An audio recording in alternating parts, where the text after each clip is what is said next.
প্রধান উপদেষ্টা ডক্টর মোহাম্মদ ইউনূস বলেছেন, আমেরিকার নবনির্বাচিত প্রেসিডেন্ট ডোনাল্ড ট্রাম্পের প্রশাসনের সঙ্গে ঘনিষ্ঠভাবে কাজ করতে চায় বাংলাদেশ।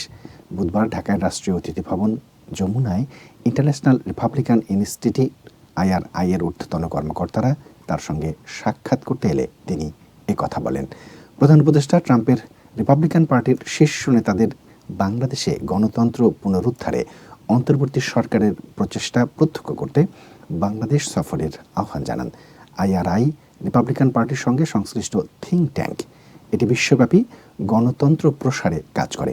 ইনস্টিটিউটের আঞ্চলিক প্রধান স্টিভ চিমার নেতৃত্বে IRI এর প্রতিনিধি দলের সদস্যরা তাদের চলমান সফরে রাজনীতিবিদ, ছাত্র সমাজ ও সুশীল সমাজের প্রতিনিধিদের সঙ্গে বৈঠক করেন।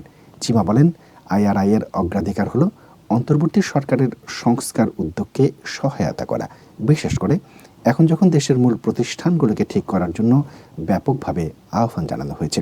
চিমা আরও বলেন, আওয়ামী লীগের অধীন উদ্বেগ ছিল দেশের সত্যিকারের গতিপথ নিয়ে। এখানে সংস্কার সফল হতে দেখাই মার্কিন স্বার্থ।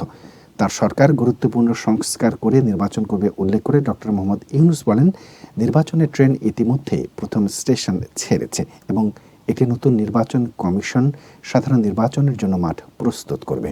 ছাত্র নেতৃত্বাধীন গণ অভ্যুত্থানের ফলে যে অভূতপূর্ব পরিবর্তনের সূচনা হয়েছে তা প্রত্যক্ষ করতে তিনি শীর্ষ রিপাবলিকান সেনেটর ও কংগ্রেস সদস্যদের বাংলাদেশ সফরের আহ্বান জানান। বৈঠকে IRI কর্মকর্তা Geoffrey McDonald, IRI country chief Joshua Rosenblum এবং প্রধান উপদেষ্টার SDG বিষয়ক মুখ্য সমন্বয়ক লামিয়া মোর্শেদ উপস্থিত ছিলেন।